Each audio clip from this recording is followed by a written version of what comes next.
ഇന്നലെ തിയേറ്ററുകളിലേക്ക് എത്തിയ മലയാളത്തിലെ ഏറ്റവും പുതിയ റീ റിലീസ് ചിത്രമാണല്ലോ മമ്മൂട്ടി നായകനെ എത്തിയ വെള്ളിയേട്ടൻ. സിനിമയുടെ റീ റിലീസോടെ ഒപ്പം തന്നെ ചിത്രത്തിന്റെ ആദ്യ ദിവസത്തെ റീ റിലീസ് കളക്ഷൻ വന്നതോടെ ടോപ്പ് 5 ലിസ്റ്റിൽ വെള്ളിയേട്ടൻ എന്ന സിനിമയ്ക്കിടം നേടിയെടുക്കാനായിട്ട് കഴിഞ്ഞിരിക്കുന്നു എന്നാണ് പ്രേക്ഷകരെ അറിയിക്കാനായിട്ടുള്ളത്.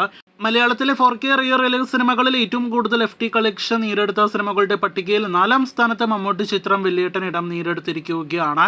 ആദ്യ ദിവസം 23 ലക്ഷം രൂപയായിരുന്നു സിനിമയുടെ കേരള ഗ്രോസ് കളക്ഷൻ.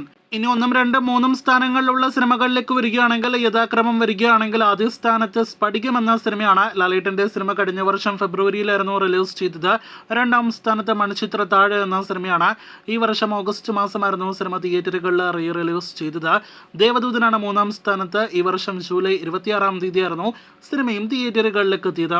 ഒരു മാസ് ചിത്രമായിട്ടും വമ്പൻ പ്രൊമോഷനോട് തിയേറ്ററുകളിൽ റീ റിലീസ് ചെയ്ത സിനിമയായിട്ടും വെള്ളിയേട്ടൻ ഈ പറഞ്ഞ 3 ലാലേട്ടൻ സിനിമകളുടെയും FT കേരളത്തിൽ മറികടക്കാൻ കഴിഞ്ഞിട്ടില്ല എന്ന് ആദ്യം പ്രേക്ഷകർ അറിയിച്ചുകൊള്ളട്ടെ.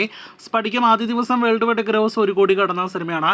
1ാം സ്ഥാനത്ത് റീ റിലീസ് സിനിമകളിൽ ഏറ്റവും ഉയർന്ന FT കേരള കളക്ഷൻ നേടിയെടുത്ത സിനിമ 85 ലക്ഷമായിരുന്നു FT ഗ്രോസ് ആയിട്ട് നേടിയെടുത്തത്. 2ാം സ്ഥാനത്ത് വീണ്ടും ഒരു ലാലേട്ടൻ സിനിമ മണിച്ചിത്രത്താഴാണ്. 50 ലക്ഷമായിരുന്നു സിനിമയുടെ ആദ്യ ദിവസത്തെ കേരള ഗ്രോസ്. അതേസമയം 3ാം സ്ഥാനത്ത് ലാലേട്ടന്റെ മറ്റൊരു ചിത്രം ദേവദൂതനാണ്. വെള്ളിയേട്ടന്റെ പകുതിയിൽ താഴെ സ്ക്രീനുകൾ, അതായത് 60ഓളം സ്ക്രീനുകൾ വെച്ച് 30 ലക്ഷം ആദ്യ ദിവസം കേരള ഗ്രോസ് നേടിയെടുക്കുന്ന ദേവദൂതനെയാണ് നമുക്ക് കേരളത്തിൽ കാണാനായിട്ട് കഴിഞ്ഞത്.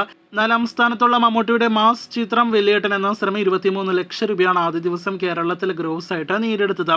തൊട്ട് താഴെയുള്ള 2 സിനിമകൾ പാലേരി മാണിക്യം, അൻവർ എന്നീ സിനിമകളാണ്. 2 സിനിമകളും ആയിരങ്ങളിലാണ് കളക്ഷൻ എന്നത് പ്രത്യേകം പറയേണ്ടതില്ലല്ലോ. അപ്പോൾ ലാലേട്ടന്റെ ബോക്സ് ഓഫീസ് പവർ റീ റിലീസിന്റെ കാര്യത്തിലും ഒരിക്കൽ കൂടി തെളിഞ്ഞിരിക്കുകയാണ്. വെള്ളിയേട്ടൻ പോലൊരു മാസ് ചിത്രത്തിന് ലാലേട്ടന്റെ സ്ഫടികം എന്ന സിനിമയെ തൊടാൻ കഴിഞ്ഞില്ല എന്നത് മനസ്സിലാക്കാം. പക്ഷെ ഒരിക്കൽ തിയേറ്ററുകളിൽ പരാജയപ്പെട്ട താരതമ്യേന പകുതിയിൽ താഴെ സ്ക്രീൻ കൗണ്ട് മാത്രമുള്ള ദേവദൂതന്റെ കളക്ഷൻ പോലും മറികടക്കാനും കഴിയില്ല എന്ന് പറയുമ്പോൾ അതിൽ നിന്ന് ഒരിക്കൽ കൂടി മെഗാസ്റ്റാറിന്റെ ബോക്സ് ഓഫീസ് പവർ തെളിഞ്ഞിരിക്കുകയാണ്. എന്തായാലും ഫൈനൽ കളക്ഷനിൽ ഈ പറഞ്ഞ സിനിമകളെല്ലാം തന്നെ മറികടക്കാൻ വെള്ളിയേട്ടന് കഴിയുമോ എന്നാണ് ഇനി നാം ഉറ്റുനോക്കുന്നത്.